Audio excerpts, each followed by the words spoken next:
The woman whose silence outlived the generals, the arrival of her silence. The war had already bent everything that could be bent by the time she came among us. The barracks walls sagged under the weight of years, men's backs bent under orders that grew heavier with every sunrise, and the air itself sagged with smoke and dust. We thought we had heard every kind of silence the war could create. The silence after artillery fell, the silence after a name was called and no one answered, the silence of villages where no voices remained. Yet her silence was something different. When she arrived, it did not echo absence, it carried endurance. And though no one understood it at first, it was that silence which would outlive even the generals. She walked into the yard without announcement, without escort, without introduction. A thin figure in clothes that had long lost their shape, her face marked by scars that the war had pressed into her but never erased. She carried no bag, no weapon, no medal, only silence. Not the kind that cowered, not the kind that surrendered, but the kind that pressed outward, shaping the air around her, bending even the loudest voices into hesitation. The soldiers laughed at first. They always did. They mocked what unsettled them, called her ghost, shadow, stray. Their laughter was brittle, desperate, a last shield against what they could not name. But she did not answer. She did not lower her eyes, did not rush her steps. She let the laughter crash and die against her silence until it sounded foolish even to those who spoke it. By the second day, no one laughed anymore. The officers noticed soon after.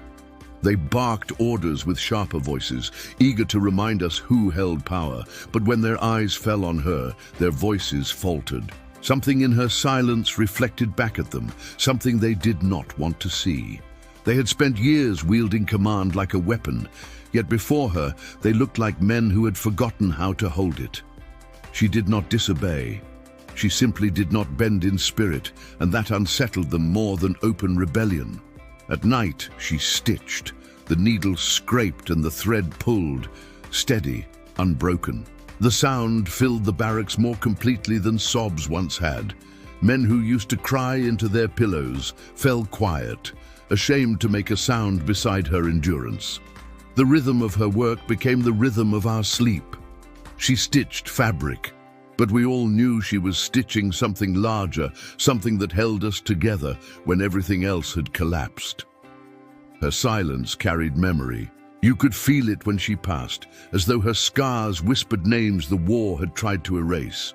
No one asked which names they were. No one needed to. We all felt them press into us, heavy, undeniable. Her silence carried shame too, not hers, but ours.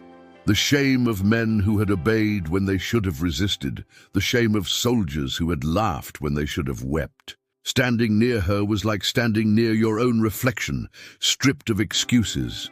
The generals, when they came, fared no better. They wore their medals, shined to gleam under sunlight, their voices rehearsed, their boots polished. They inspected us with eyes that had silenced countless men before, but when their gaze fell on her, it froze. Medals turned hollow beside her scars. Authority cracked against her silence, and though they pretended nothing happened, we saw it. We saw their eyes drop, their lips tighten, their steps quicken. She had undone them without speaking a word. By the end of the first month, the barracks no longer belonged to the officers, no longer obeyed the generals, no longer followed whistles or medals. It followed her silence.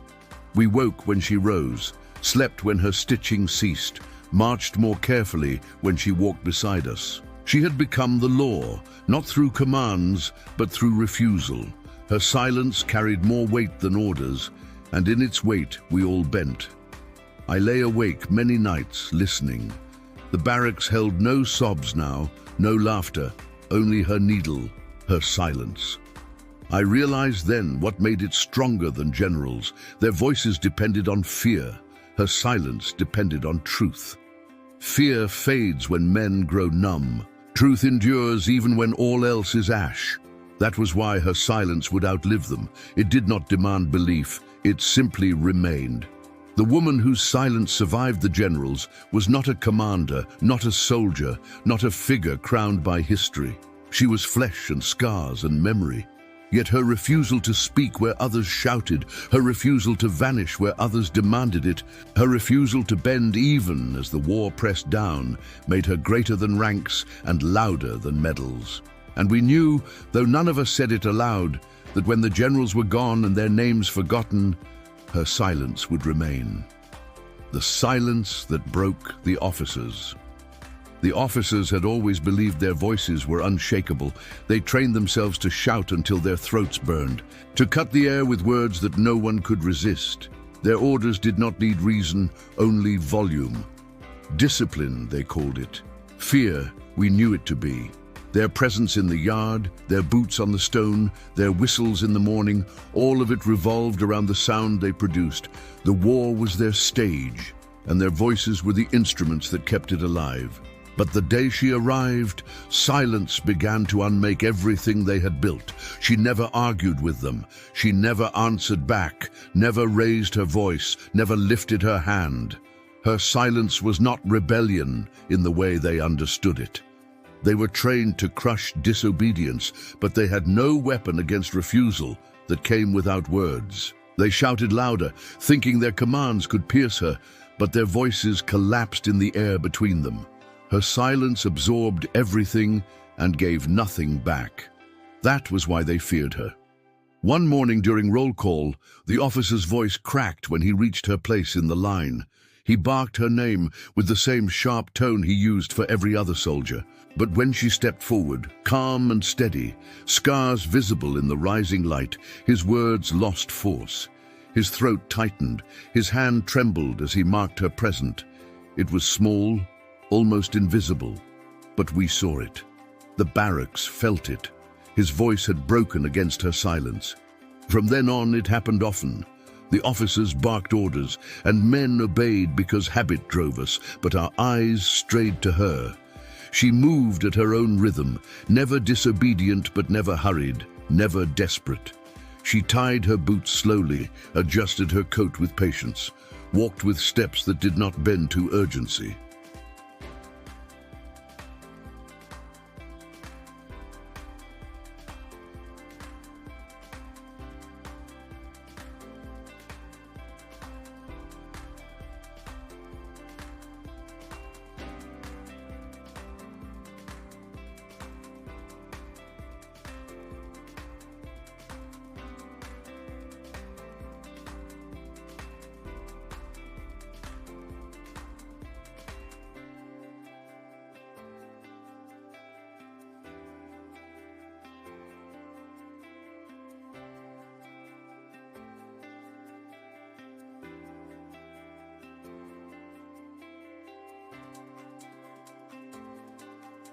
Her shoulders straight, her head lifted, her body steady. The officer barked again, louder, his voice cracking slightly. Still she did not move. The silence pressed around him until sweat gathered on his brow. His hand shook as he moved on, muttering under his breath. The yard was filled not with his command but with her silence. The men whispered about it afterward, not loudly but in glances, in the shifting of shoulders. They knew as well as I did. Something had broken. The officer's voice had collapsed, his certainty gone. None of us would ever hear him the same way again. Night after night, her stitching deepened the fracture.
the silence that outlived the medals.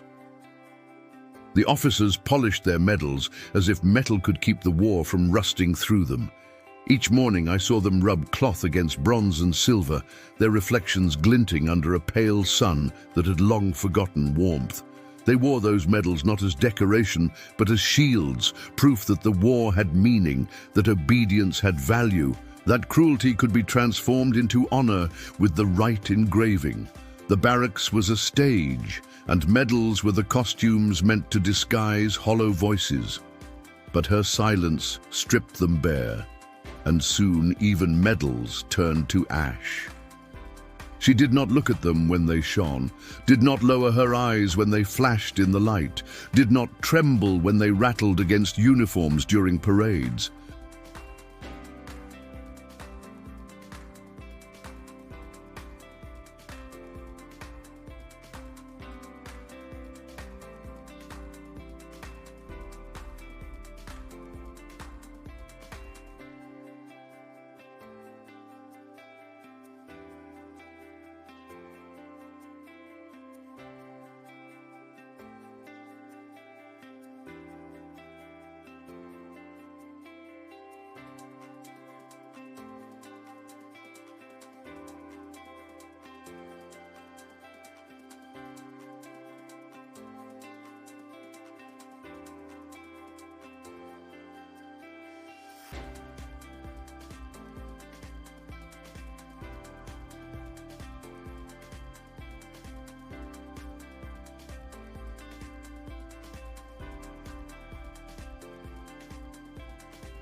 I remembered imagining them pinned to my chest, shining proof that my suffering had value.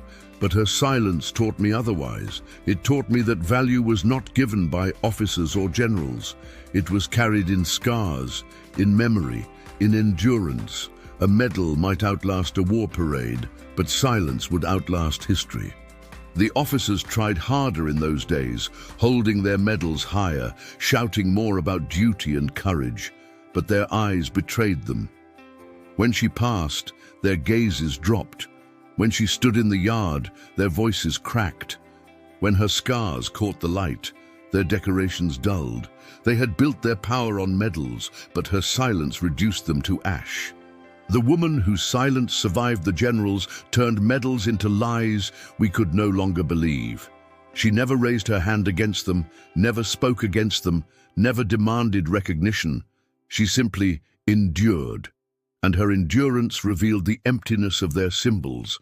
Medals had weight only when truth was absent, and truth lived in her.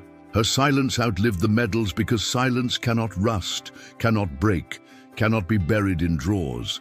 Her scars outshone them because scars cannot be melted down or stolen. Her presence commanded more than ceremonies because survival is a language louder than parades. The men knew it, the officers feared it. The generals abandoned it, and I, lying awake in the stillness of night, listening to her needle, realized that nothing I once longed for mattered anymore. Not ribbons, not ranks, not medals, only silence, only memory, only endurance. The medals will fade, the generals will be forgotten, the officers' voices will vanish, but her silence will remain, heavier than history, stronger than brass, brighter than any flame. The silence that commanded the yard. The yard was where the officers believed their power was strongest. It was the open stage where they displayed their voices, their medals, their commands.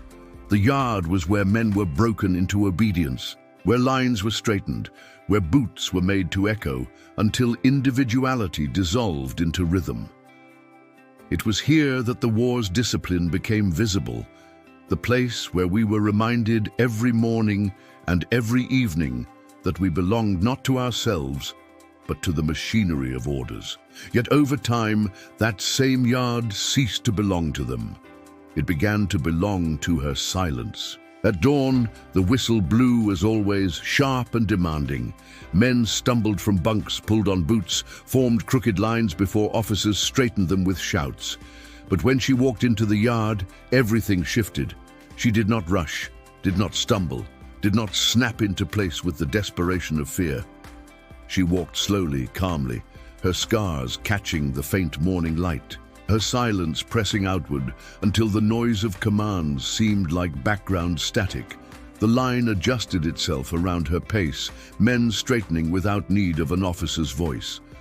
By the time she reached her place, the yard was already held in order, not by fear, not by whistles, but by her presence, her. The officers noticed. They barked louder, striding with polished boots, rattling medals, their voices cracking against the air. Yet the men no longer looked at them. Their eyes, whether they admitted it or not, were drawn to her. They measured their steps by her movement, their posture by her steadiness, their silence by hers. The officer's words were swallowed by the space she commanded, their authority dissolving in air already filled with her quiet. One morning, an officer tried to assert control. He paced in front of her, his voice raised, demanding that she quicken her stance. She did not change. She stood steady, calm, her silence answering louder than words. The men behind her followed suit, their pace matching hers rather than his shout. The officer's face reddened. His hand trembled, but nothing changed. His voice had broken against silence. He moved on, humiliated, and the yard remained under her command. Day after day, the pattern repeated. Officers shouted until their throats burned, whistles shrieked until the air ached. But the yard bent not to them, but to her. When she lifted her head, the men straightened. When she walked, they marched.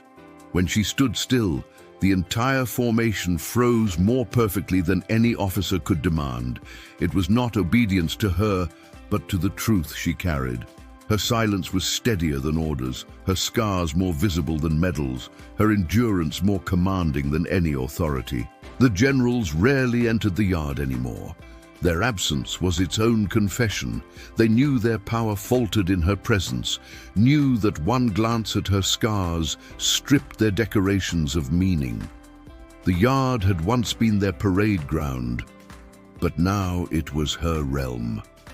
She walked across it, not as a soldier, not as a commander, but as the bearer of silence that unmade illusions. I remember an evening drill when the setting sun painted the stones gold. The officers lined us, shouting commands with desperate sharpness, but when she shifted slightly, tilting her head toward the horizon, the entire formation shifted too. The officers noticed too late. Their voices rang hollow against men who no longer obeyed sound but followed silence. They could not shout us back. The yard had slipped from their grasp entirely. At night I lay awake thinking of it, how silence, invisible and weightless, could command more than boots, whistles, medals or guns. How her refusal to bend had reshaped the very ground we stood on. The yard was no longer a place of obedience, but a place of endurance. Her silence had transformed it from the officer's stage into her testimony. And though she never sought it, she had become the law of that space. The woman whose silence survived the generals commanded the yard not by force, but by presence. She showed us that true command does not need words, that true power is not in medals, but in scars, that true order is not born of fear, but of refusal.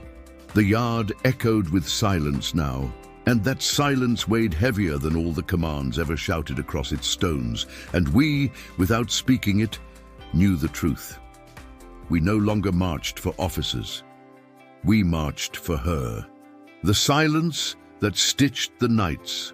Nights were when the war grew sharpest. By day there was noise enough to dull the edges of memory, boots on stone, rifles clattering, officers barking, the heavy machinery of command grinding endlessly forward.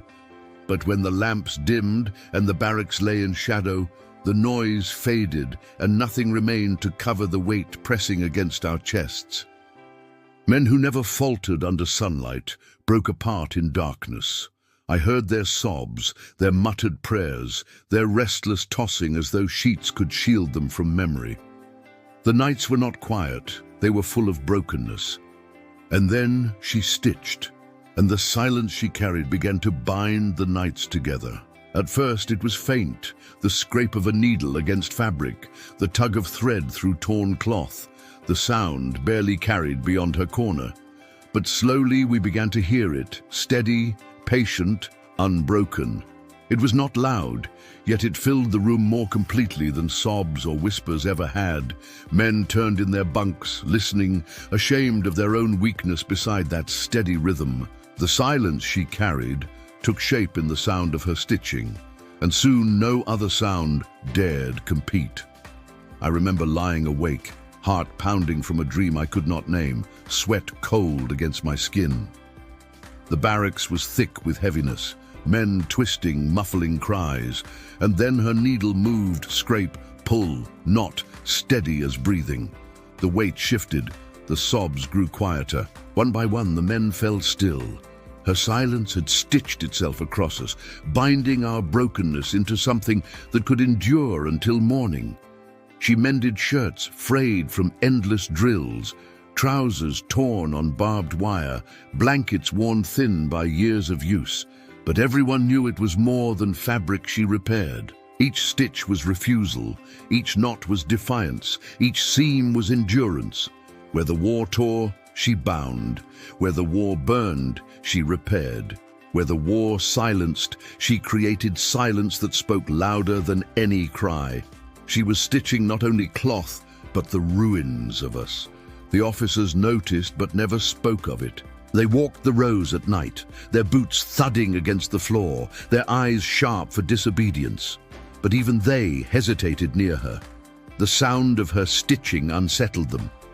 They could silence men with punishment, but they could not silence a needle.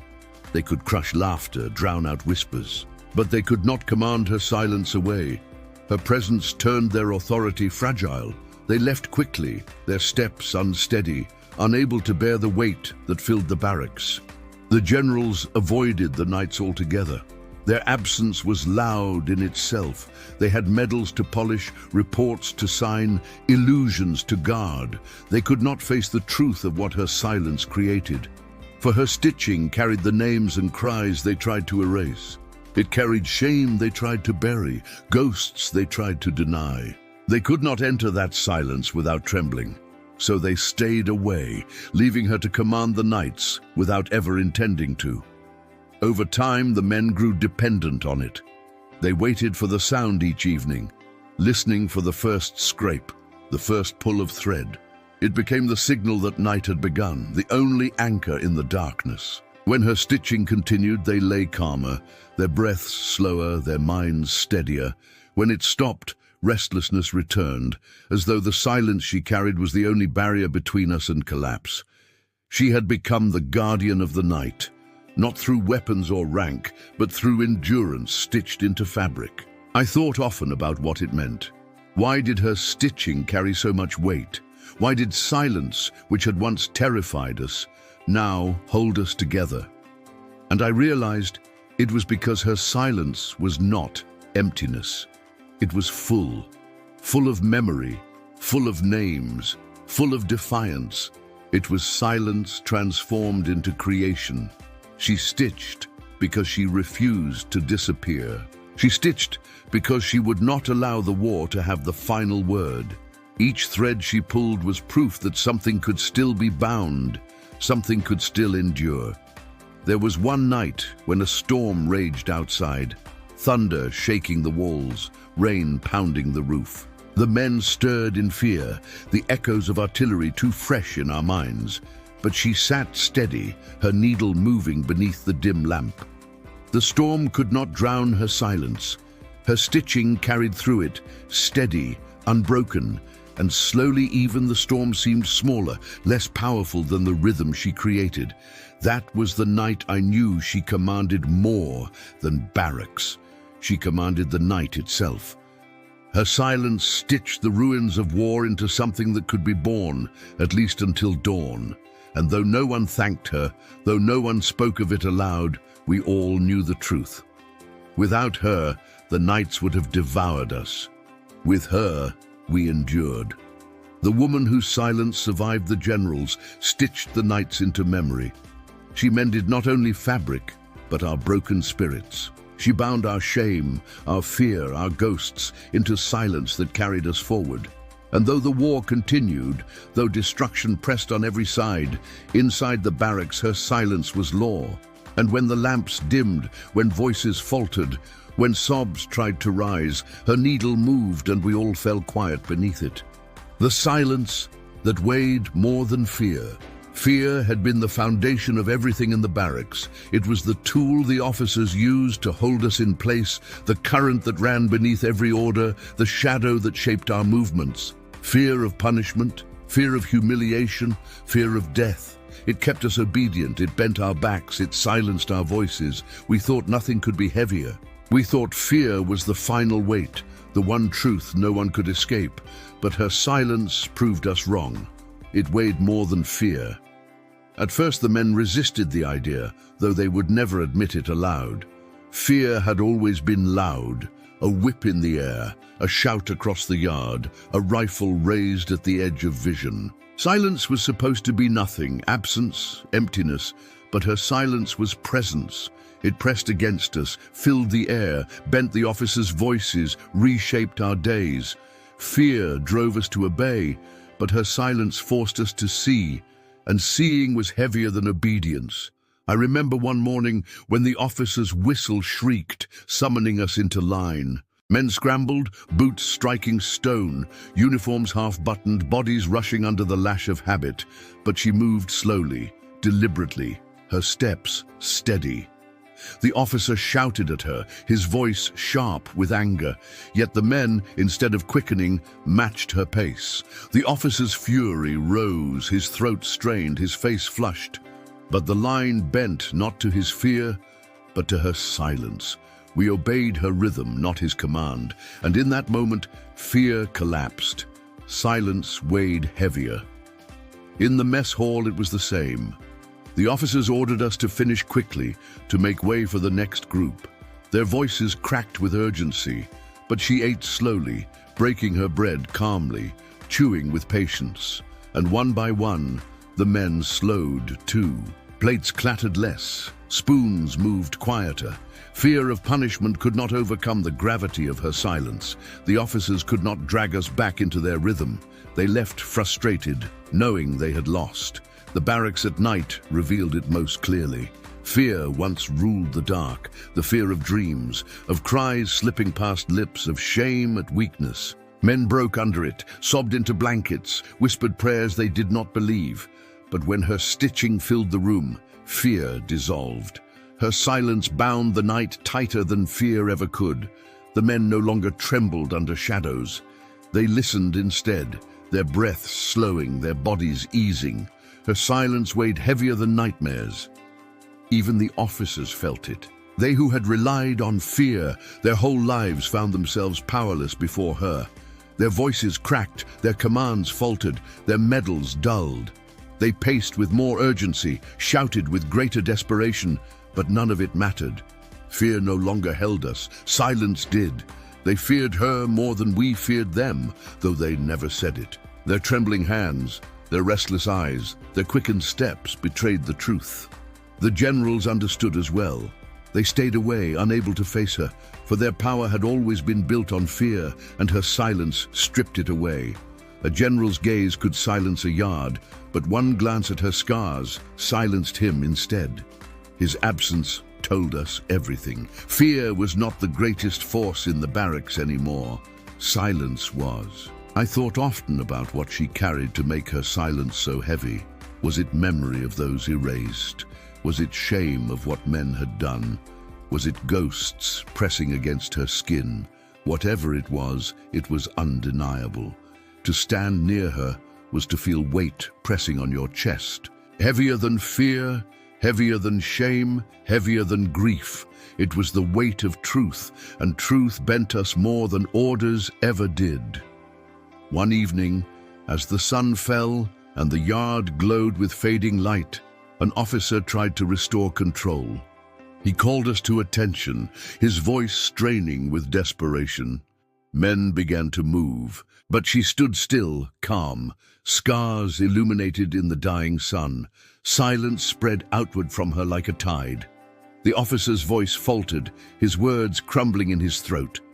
The men froze with her, their bodies unwilling to move until she did. The officer shouted until his throat broke, but nothing changed. At last, he turned away, humiliated.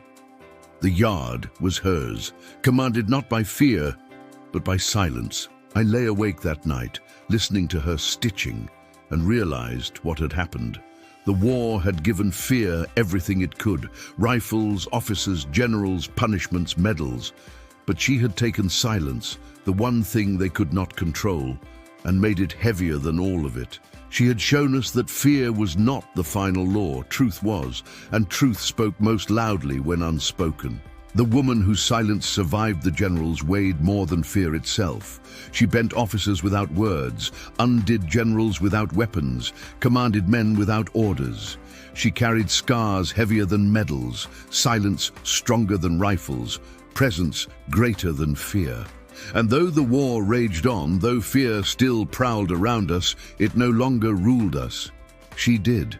Her silence taught us that fear ends where truth begins, and truth cannot be silenced. The silence that carried the forgotten names. War erased names faster than it erased lives. A man could fall in the mud, and by night his name would be gone, replaced by numbers in a report, erased from memory by the next command shouted into our ears. Villages burned, and their names dissolved into smoke. Families scattered, and their names vanished in silence.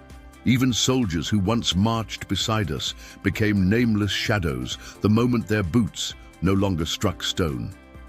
We thought it was the natural way of war, that forgetting was the only way to endure. But she proved us wrong. Her silence carried the names we had forgotten. She never spoke them aloud, yet we felt them when she passed. Her scars bore them. Her stitching bore them, her silence bore them. Each line across her skin was not just a wound, but a name.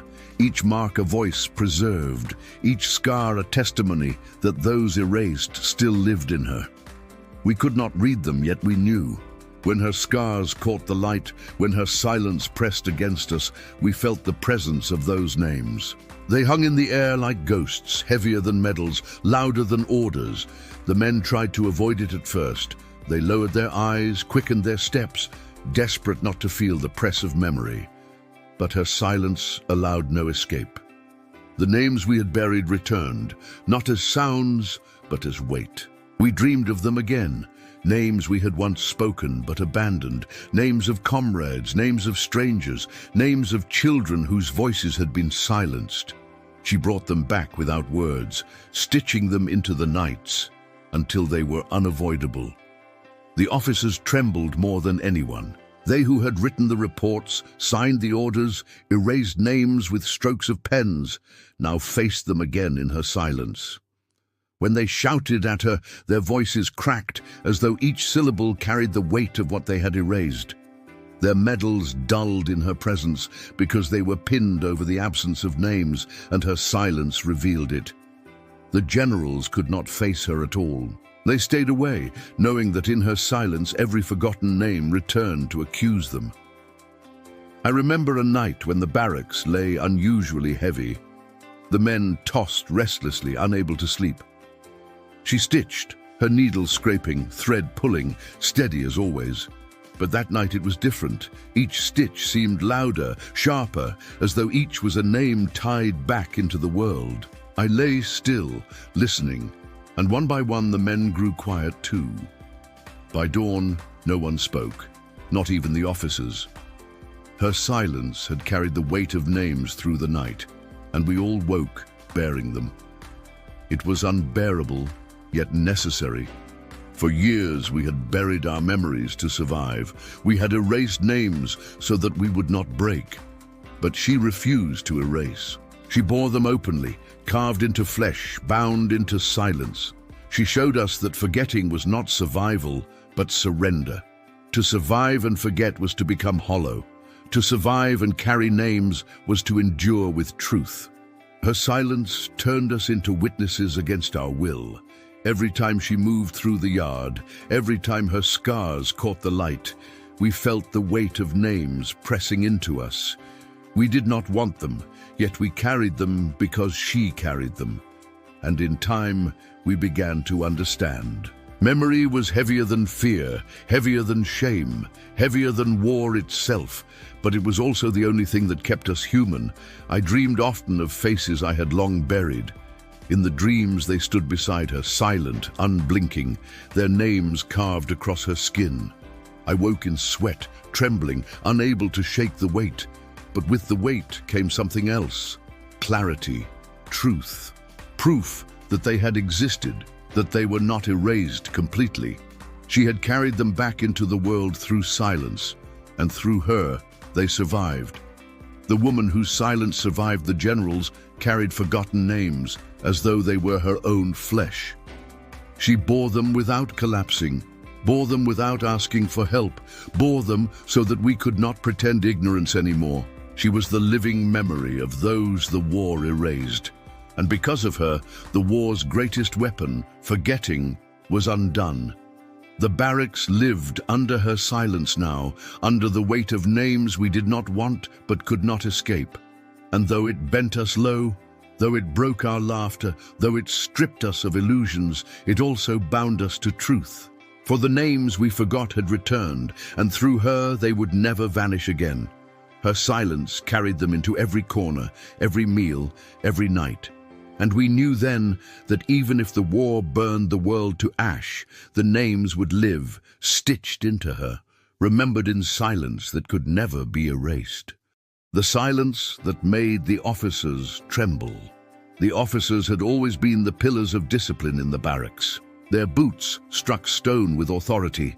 Their voices split the air into obedience. Their medals shone like suns over men who were taught to bow before light that was not theirs. They built themselves out of certainty. They thrived on the tremble of soldiers' hands. They drank power from the way men bent beneath their commands. Yet everything they carried began to crumble when faced with her silence. For authority depends on noise, and she carried silence heavier than sound.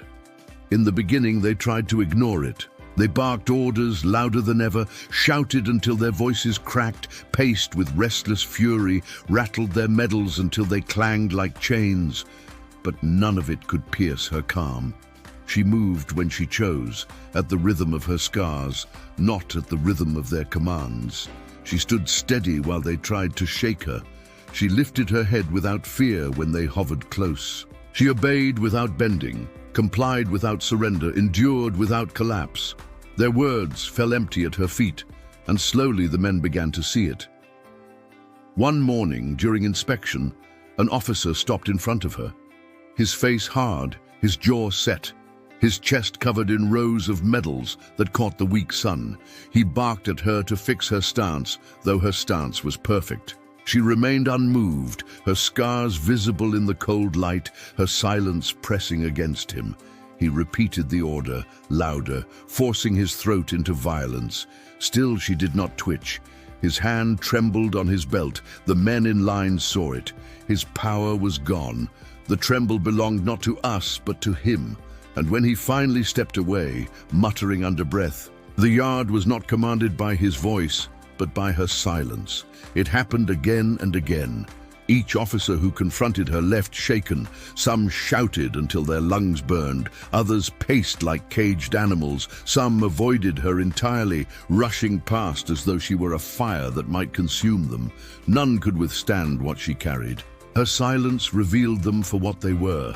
Men clinging to illusions. Their medals no longer shone, but dulled beside her scars. Their orders no longer landed, but dissolved in the air she filled. Their authority no longer commanded, but cracked against truth that refused to bend. The men noticed the tremble and mirrored it in whispers. They had once feared the officers' boots, but now they feared the fragility behind them. They saw the way hands shook when holding a whistle, the way voices cracked when raised too loudly, the way eyes darted away from her. The officers had built their lives on commanding fear, but now they were the ones afraid. And the cause of their fear was not a weapon, not a rival army, not rebellion. It was silence, stitched into one scarred woman who refused to disappear. At night, the officers' pacing grew frantic. They stalked the barracks like restless shadows, searching for disobedience to punish, desperate to prove themselves still in control. But each time they neared her corner, her stitching filled the space, steady, patient, eternal. Their steps faltered, their boots hesitated, their breath caught. They left quickly as though hunted by something unseen. They were being unmade by what they could not command. The generals stayed away altogether. Their silence of absence was proof enough. They knew what their officers endured each day and chose not to face it. For generals depend on the certainty of their officers, and when certainty trembles, the entire chain of power shatters. Her silence climbed upward like fire through dry wood, consuming ranks one by one until nothing above us could stand untouched. I thought often about why her silence bent them so completely. It was not rebellion. For rebellion they could crush. It was not words. For words they could silence. It was endurance, raw and undeniable. They had spent years dressing cruelty in the garments of honor, building authority out of noise, disguising fear as discipline. Her scars exposed the lie. Her silence left no place for their illusions to hide. To stand before her was to see what the war had truly created, and none of them could bear it. One evening I saw an officer leave her presence pale, his medals rattling against his chest as though even metal trembled. He walked away quickly, but his hand shook so violently he dropped his baton. No man laughed. No man mocked. We all felt the truth of what we saw. Power had shifted. Authority no longer lived in medals or shouts. Authority belonged to silence, heavier than orders, scars heavier than lies. The woman whose silence survived the generals had broken the officers not with defiance but with endurance. She had made their voices useless, their medals weightless, their power hollow. She had turned the tremble from us to them, and once shifted it could never return. For silence that carries truth does not yield to noise. And from that day forward, every command barked at us carried the echo of weakness. Every officer's voice shook with the memory of her gaze. Every medal dulled with the reflection of her scars. They no longer ruled us. They trembled before her. The silence that walked among ghosts. The barracks had always been haunted, though none of us spoke of it aloud. The war leaves behind more than ruins and scars. It leaves echoes, shadows, voices pressed into walls that should not hear, silence heavy with what cannot be erased. At night, when the lamps dimmed, when the stitching paused, when sleep refused to come, I felt the presence of those who were no longer there. They walked between bunks, they hovered at the edges of dreams, they pressed into breaths we tried to hold steady. We called them ghosts, though we dared not give them names. Yet when she arrived, she made no attempt to deny them. She walked among ghosts as though they belonged. Her silence was different from ours. We used silence to bury, to avoid, to lock memories away. But she used silence to open. Through her, the ghosts entered without shame. Each scar on her skin seemed to carry a life that had vanished. Each step she took seemed to echo with more than her own weight. Each glance into the distance seemed to fix on a face we could not see. She was not alone when she walked. She carried them with her, and through her they walked again. At first the men grew uneasy. To sit near her was to feel crowded, though no one else was there. To pass her in the yard was to feel unseen eyes press against you. To lie near her at night was to dream more vividly, names and faces long forgotten reappearing without mercy. The officers noticed too. Their hands trembled when she stood in formation. Their voices broke when their eyes met hers, for they knew what she carried, even if they denied it. She bore the weight of those their orders had erased, and those ghosts had returned to stand behind her. I remember one night when the air grew unbearably heavy. The men shifted restlessly, muttering, sweating though the night was cold. I could not breathe easily, as if unseen bodies pressed against my chest. She sat awake, her needle moving slowly, steadily, her scars glowing faintly in the lamplight. Around her the air was thick with presence. I felt them then, all of them. The forgotten, the erased, the buried without name. They filled the room, and through her they did not leave. None of us spoke, but all of us knew. We were not alone. The officers could not bear it. They paced more furiously, shouted more often, desperate to fill the space with noise. But the ghosts did not bend to their voices. Their orders cracked, their medals dulled, their eyes darted to shadows. They avoided her, for near her the air was thickest. She walked calmly, steadily, surrounded by the unseen, while the men who thought themselves powerful trembled. Her silence unmasked them again. They had always feared the dead more than the living, for the dead could not be silenced. The generals stayed away entirely. They who had ordered destruction, who had turned names into numbers, who had signed deaths as if they were lines on paper, could not endure the truth that ghosts still walked. Her silence carried their crimes back into the world. To face her was to face the lives they had buried. And so, they hid in their offices, polishing medals, writing reports, pretending the dead stayed silent, but she proved otherwise. The men began to change too. At first they resisted, frightened by the weight of ghosts pressing into them, but in time they accepted it. They learned to lie quietly, breathing slower, letting memory seep back into them instead of shutting it away. They dreamed more vividly, woke heavier but also truer. Her silence forced us to remember that forgetting was surrender. To carry ghosts was unbearable, but to abandon them was worse. I thought often about whether she herself was half ghost. She moved differently, her pace slower, steadier, as though she carried more than one body. Her silence was not emptiness, but full of presence. She spoke with scars instead of words, bore names instead of medals, commanded shadows instead of soldiers. Perhaps that was why she endured when others collapsed. She did not walk alone. She walked with all those erased. One evening at dusk, the yard grew quiet. The officers tried to call formation, their voices cracking in the fading light. She stepped into the open, her silhouette long, her scars catching the last glow of sun. Behind her stretched shadows darker and heavier than the rest. For a moment it seemed as though an entire line stood with her, invisible but undeniable. The men froze, the officers stammered, and the generals, absent as always, must have felt the tremor even from their distance. She had brought the ghosts back into the yard, and no command could erase them. The woman whose silence survived the generals became the bridge between the living and the dead. She refused to forget, and so she refused to let them vanish. Her silence carried the weight of ghosts, pressed it into us until we could not deny them. And in that weight, she undid the war's greatest lie, that the dead were gone. They were not gone. They were here, in scars, in silence, in shadows. She made sure of it.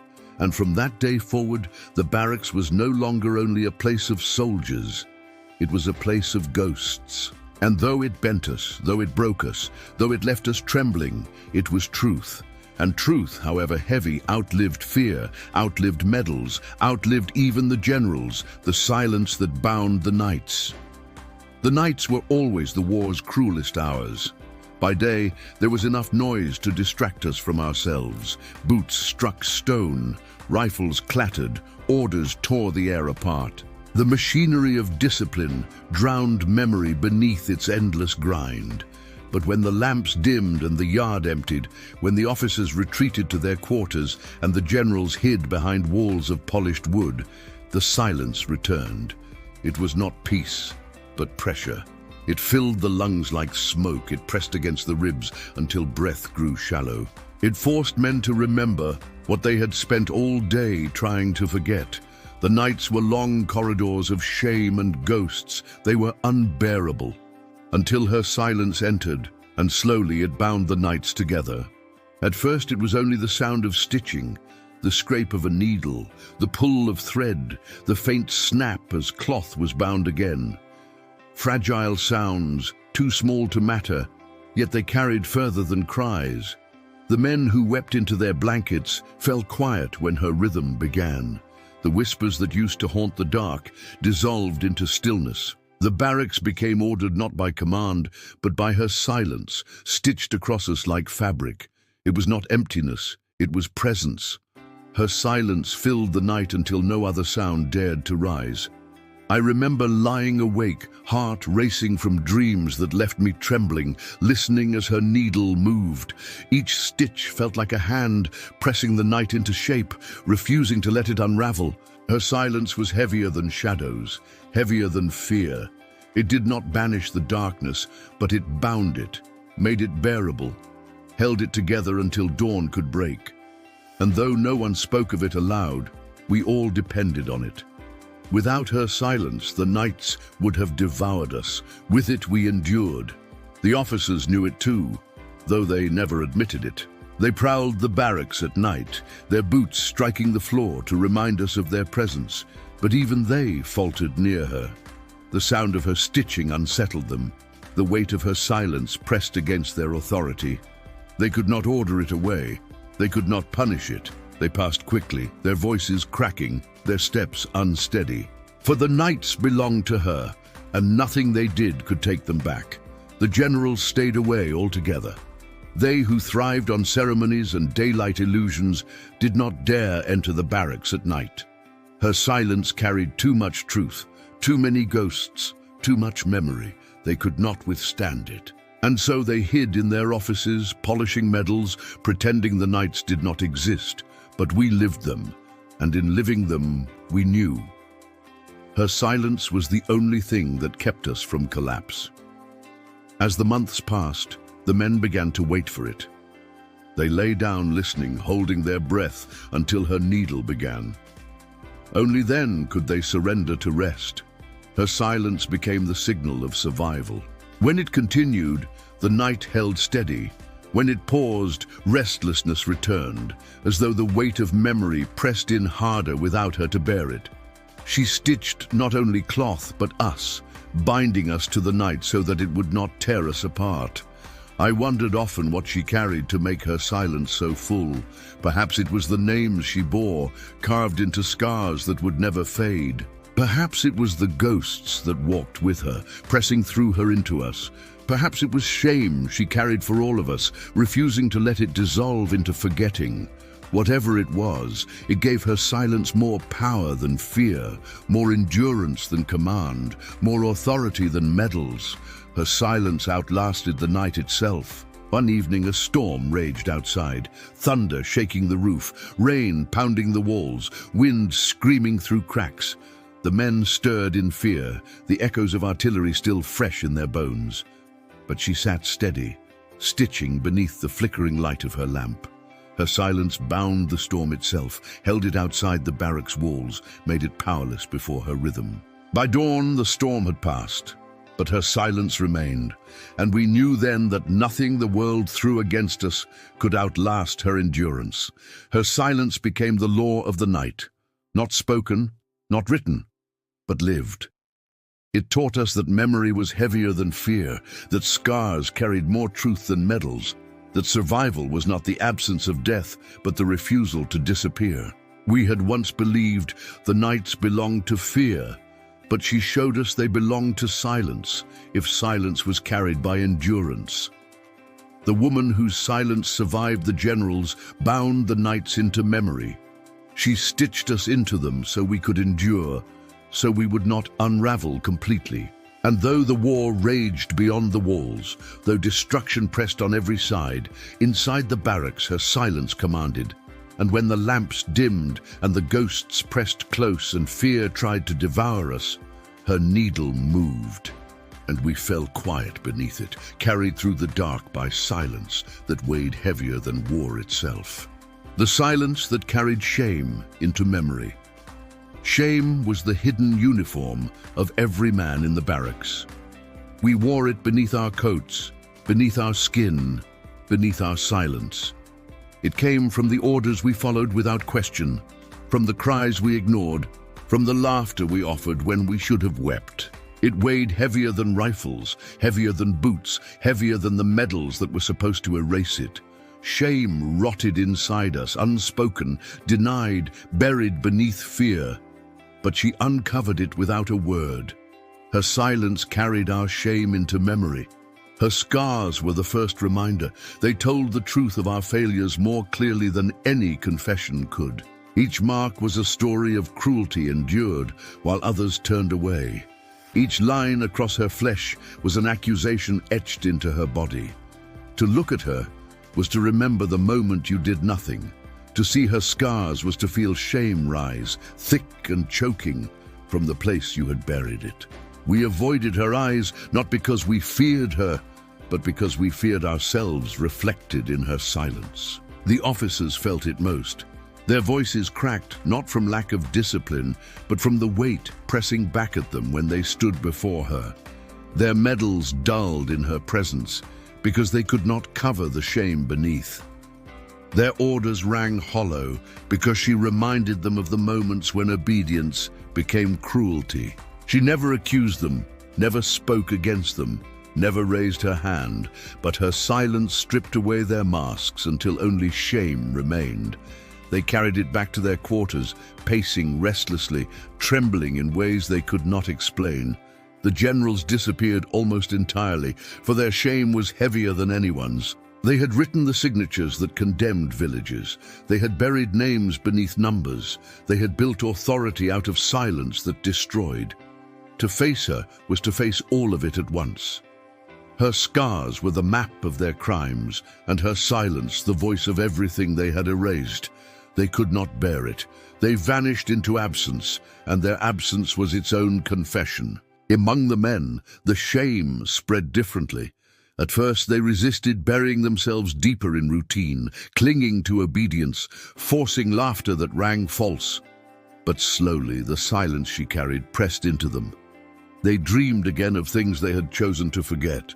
They woke with faces in their minds they had buried years before. They turned restless in bunks, unable to escape memory, and though it bent them, though it left them heavier, it also left them more human. Her silence forced us to remember, and remembering was the only way not to become empty. I felt it most at night. Her stitching was steady, her silence unbroken, and as the rhythm filled the barracks, shame stirred like smoke. I remembered the names I had ignored, the cries I had pretended not to hear, the moments when I had bent my head to survive while others vanished. Her silence did not condemn me aloud. It simply carried memory back into me until I could not deny it. Shame became presence again, undeniable, and though it hurt, it was truth. There was one night when I dreamed of her scars glowing like fire. Each line spelled words I could not read, but I knew they were names, voices, stories. I woke in sweat, trembling, ashamed not only of what I had done, but of what I had failed to do. And yet, with the shame, came a strange clarity. I was still alive, still able to remember, still able to bear the weight she carried. Her silence had turned my shame into memory, and memory, however heavy, was better than emptiness. The officers tried to drown it with shouts, but their voices rang weaker every day. The men stopped listening.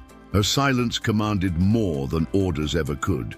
It pressed shame into us until we recognized it as part of ourselves. It unmade illusions, stripped away medals, broke voices. And in the ruins it left, only truth remained. The woman whose silence survived the generals carried shame without collapse. She bore it in scars, in stitching, in her calm gaze. She refused to let it dissolve into forgetting, and by carrying it, she forced us to carry it too. We could no longer hide. We could no longer laugh it away. We could no longer surrender it to silence. Her silence gave it back to us as memory.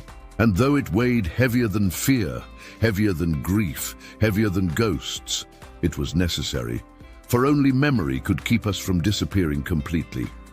And she reminded us night after night, stitch after stitch, that to live without memory is worse than death. Her silence carried shame into memory, and in that transformation she kept us alive, not as soldiers, not as shells, but as witnesses. The silence that outlived the medals of generals. The generals believed their medals were eternal. They polished them until the metal shone brighter than the sun. They arranged them carefully across their uniforms as though order could disguise the blood behind them. They wore them into yards and halls as if they were armor no silence could pierce. Each medal was a story rewritten. Each ribbon a truth buried beneath ceremony. They thought these tokens would outlast shame, that their shine would blind history. But her silence proved otherwise. Her silence outlived their medals. When she stood before them, her scars caught the same light that gleamed off their decorations. The contrast was unbearable. Metal gleamed because it was polished. Scars glowed because they were carved into flesh.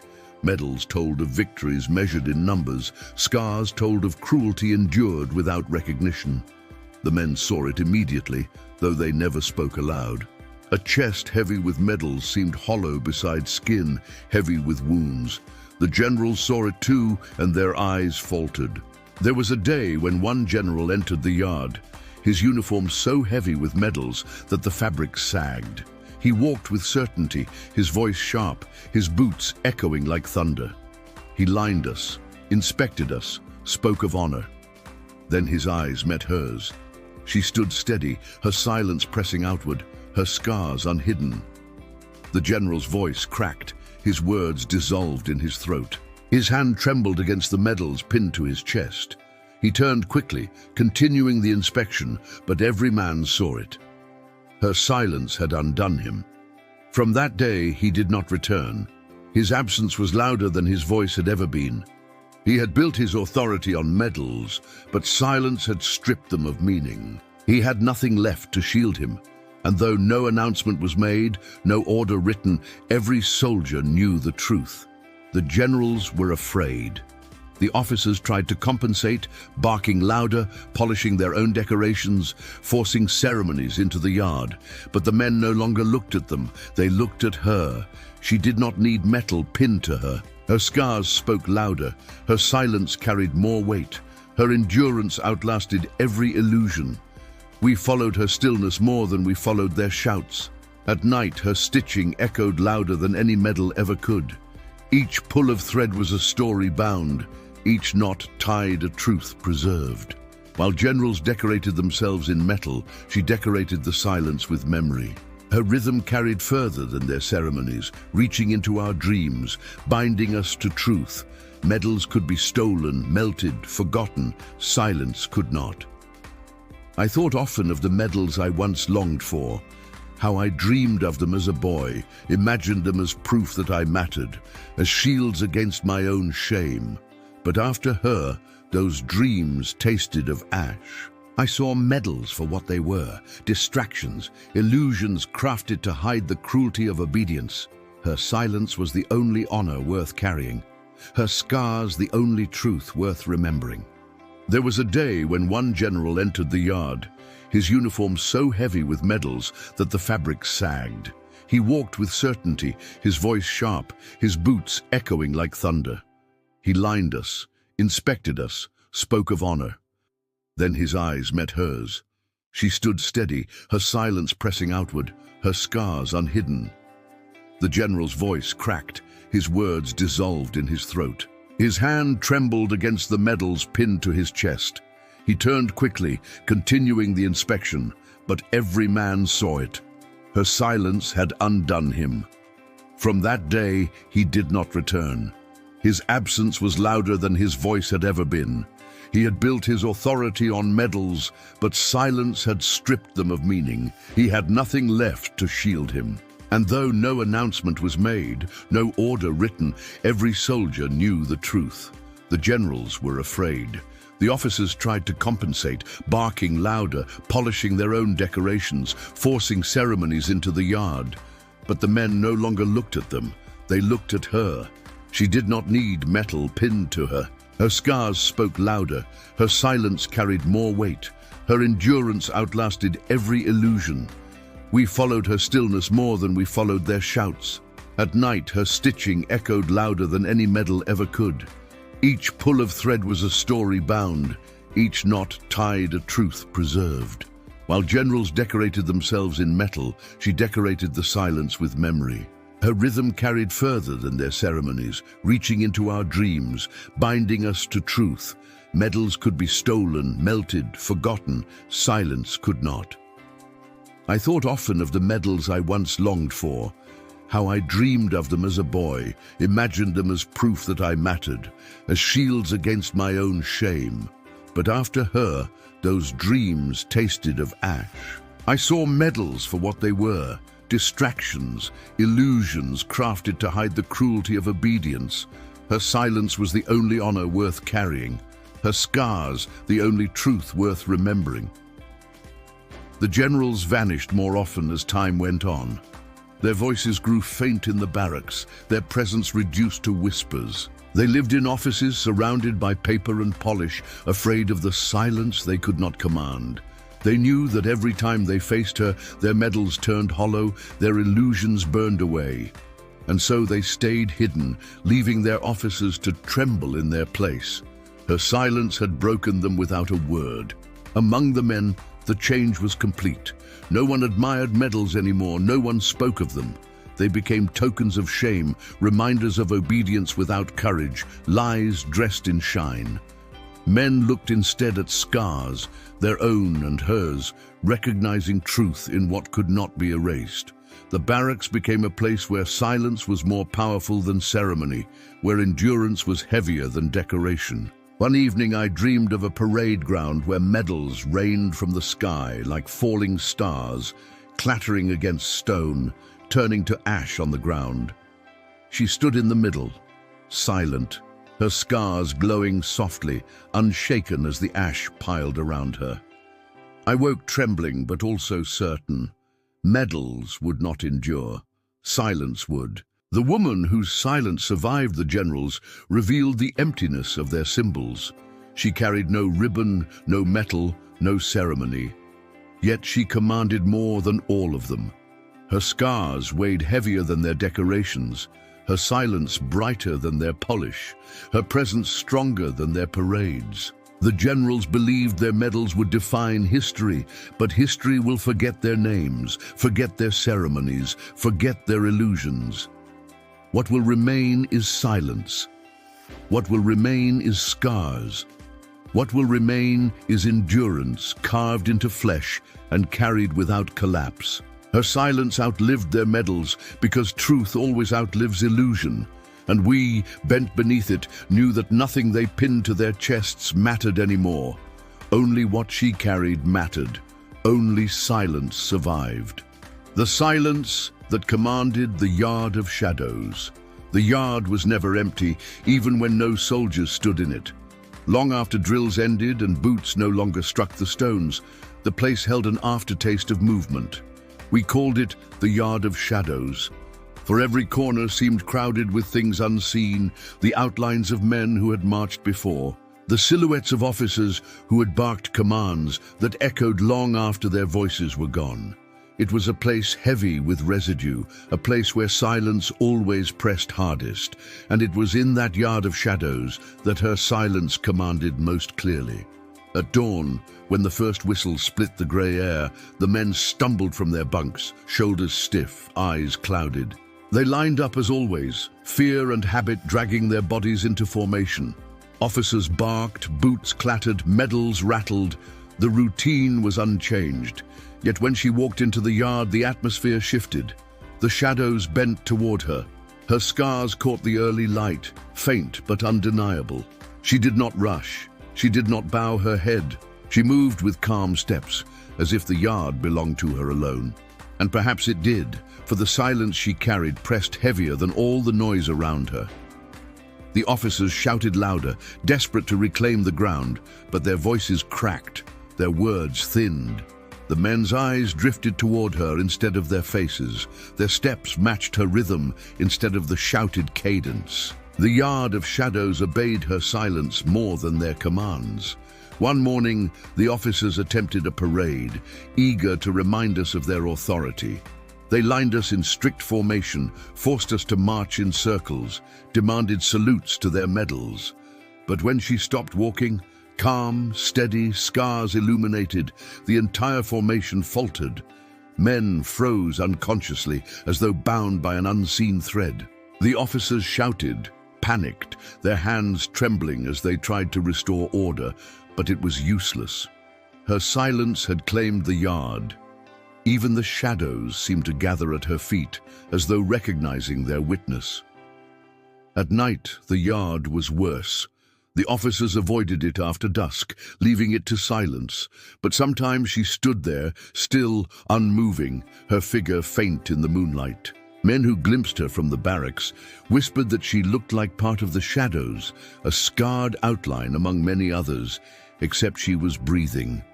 The ghosts of the yard seemed to surround her, walking silently with her, filling the space until it pressed like weight against the chest. Those who saw it could not sleep afterward.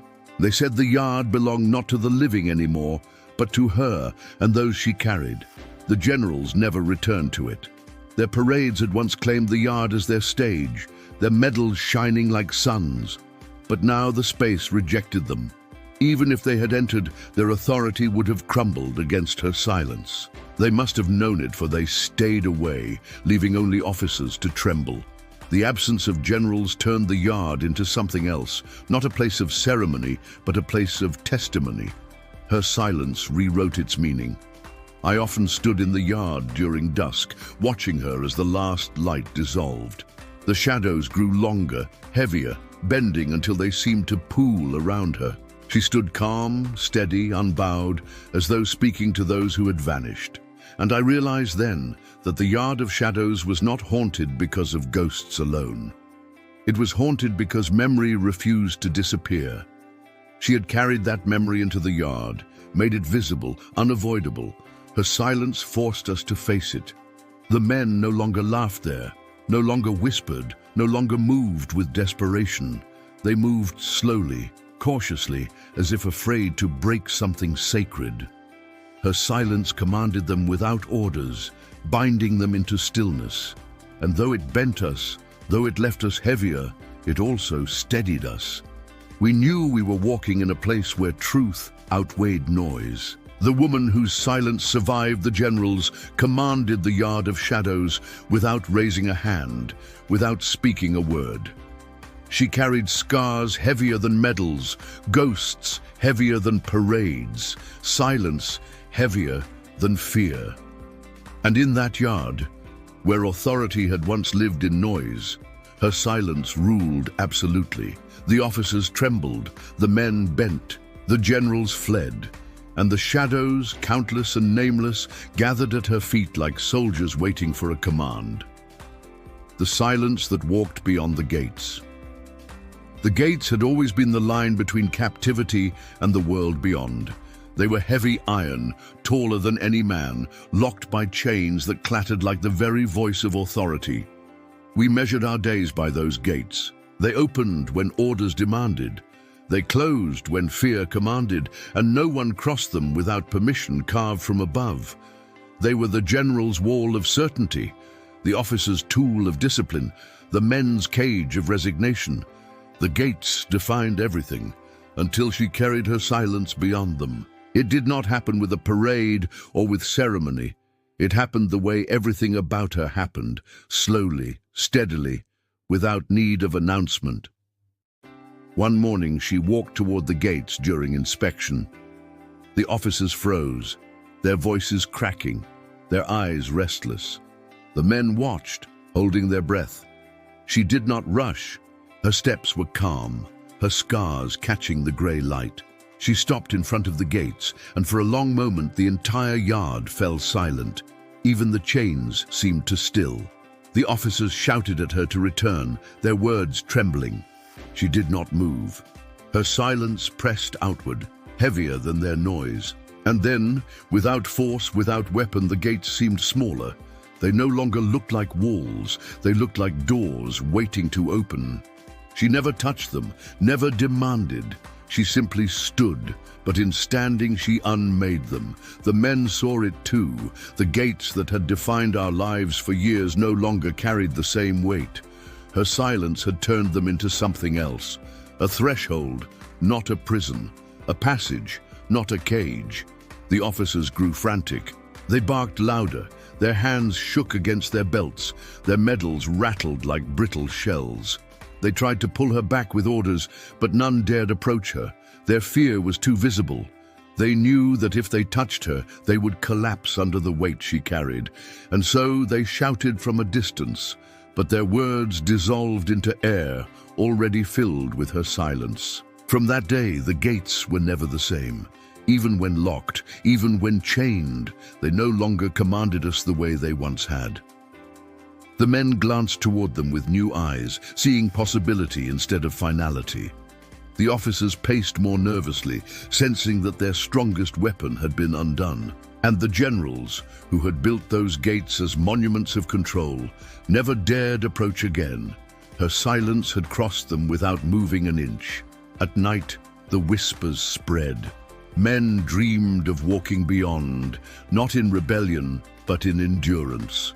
They imagined scars glowing in the dark as steps carried them past the chains. They woke heavier, yet steadier. Her silence had given them vision, and vision is something the war cannot erase. I myself dreamed of her standing on the other side of the gates, calm, unbowed, surrounded by shadows of those who had vanished. She did not call to us, did not beckon. She simply remained, proving that the gates could not contain truth. I woke trembling, ashamed of how long I had accepted the cage, but also certain that something had shifted. The officers tried to reinforce their authority. They polished the gates until they shone, rattled the chains louder, staged more inspections before them. But none of it mattered. Their efforts looked desperate, hollow, absurd, because her silence had stripped the gates of meaning. They were no longer symbols of control. They were reminders of how fragile control really was. The generals retreated further into absence. They who had drawn maps and lines, who had signed documents sealing fates, knew that if silence could unmake gates, it could unmake them too. Their medals turned to ash, their parades lost force, their words dissolved into dust. They could not bear to face the truth. That one scarred woman's refusal carried more weight than all their chains. The men changed most of all. They no longer bent before the gates as before. They walked with steadier steps, ate with calmer breaths, slept with deeper silence. They carried her presence in them, and with it the gates no longer commanded fear. They remained iron, they remained tall, they remained locked, but in spirit they had already fallen. The woman whose silence survived the generals walked beyond the gates without ever leaving them. She redefined their meaning, turned walls into thresholds, chains into echoes, fear into memory. Her silence commanded the world outside as much as it commanded the yard. And we knew then that no iron, no metal, no order could contain what she carried. Her silence had already crossed, and where silence crosses, the war itself begins to unravel. The silence that refused to die. The war devoured everything it touched. It consumed villages until nothing remained but ash scattered in the wind. It swallowed families until their names dissolved into silence. It bent men into shapes that no longer resembled life, left them shells, marching under orders they no longer believed. It destroyed laughter, crushed tenderness, burned away memory. We thought there was nothing it could not erase. We believed that once the final shot was fired, nothing human would survive. Yet through the smoke and rubble, one thing endured, stronger than commands, stronger than medals, stronger than death itself. Her silence refused to die. From the moment she entered the barracks, she carried it like a law heavier than iron. It bent officers without words, stripped generals without battles, outlasted medals without ceremony. Her silence was witness, heavier than fear, sharper than grief, filled with names, filled with scars, filled with ghosts. It stitched nights together, commanded yards of shadows. turned shame into memory, transformed cages into thresholds. Her silence had survived every test, and as the war itself began to unravel, her silence only grew stronger. When the guns finally quieted, the barracks did not celebrate. There was no cheer, no laughter, no relief, only exhaustion, only the weight of what could not be undone. The officers muttered, their voices thin and broken. The generals hid deeper in their absence, polishing medals no one respected. The men moved slowly, like shadows uncertain of their own bodies. The world outside was burned, and the world inside was hollow. Yet in the middle of it, she remained steady. Her scars glowed faintly in the dim light. Her silence pressed outward, and in that silence we understood. The war might end, but its truth would not. The officers avoided her more than ever, unable to stand near what exposed them. Their trembling was louder than their orders. The generals never returned, their absence the loudest confession. The men followed her stillness unconsciously, bending their steps to her rhythm, matching their breaths to her silence. Even when the machinery of war slowed to its final crawl, her presence commanded more than authority. She carried what could not be destroyed. I remember the day the gates opened. Chains fell, iron groaned. The officers shouted about release. Some men stumbled forward, desperate to leave, to vanish, to bury everything in the dirt behind them. Others hesitated, unwilling to step into a world they no longer trusted. I watched her. She did not rush, did not tremble, did not look back. She walked calmly, her silence carrying her beyond the gates, as though she had already crossed them long before. And perhaps she had, for her silence had never been contained by walls. The world outside was ruined, but she moved through it with the same endurance she had carried inside. Villages burned, roads cracked, fields empty. Yet her silence did not falter. It pressed outward still, heavier than ruin, binding memory into every step. She did not disappear into the wreckage. She made the wreckage part of her witness. Her silence commanded not only barracks and yards, but landscapes themselves. And through her, the war could not erase what it had tried to bury. The men scattered, some to homes that no longer stood, some to wandering roads, some to graves of their own making. Officers clung to empty authority, generals to ash-polished medals. But every man carried her silence within him, whether he wanted to or not. It lived in us like a second skin, heavy and undeniable. We dreamed of her. We saw her scars in firelight. We heard her stitching in the rhythm of rain. She had bound herself into us, and so she would never vanish. Years later, long after the war had faded into history books, long after parades forgot the truth and medals were sold to collectors, her silence remained. Not in sound, not in words, but in weight. It pressed against the memories of those who survived, carried names into generations that had never spoken them, whispered through scars that had not healed. Her silence became the law of remembrance, stronger than ceremonies, stronger than governments, stronger than time. The woman whose silence survived the generals refused to die because silence cannot be killed. It carries memory past death. It holds truth past erasure. It binds shame into testimony no fire can consume. She did not seek glory. She did not ask for recognition. She did not demand victory. She simply endured, and endurance itself became defiance. I tell this now because silence demands it. Because her scars speak still, because her silence weighs still, because the war tried to erase her and failed. She remains not as a ghost, but as truth. She remains as scars heavier than medals, as silence louder than commands, as presence greater than absence. She remains because silence that refuses to die becomes eternal. The generals will be forgotten, their medals rust, their parades dissolve. But her silence will not vanish. It will walk among shadows, stitch the nights, carry names, bind shame into memory. It will remain as proof that survival is not emptiness, but defiance. It will remain as testimony that one woman's silence outlived the war of men. The war devoured everything, but it could not devour her. Her silence refused to die, and in that refusal she became eternal.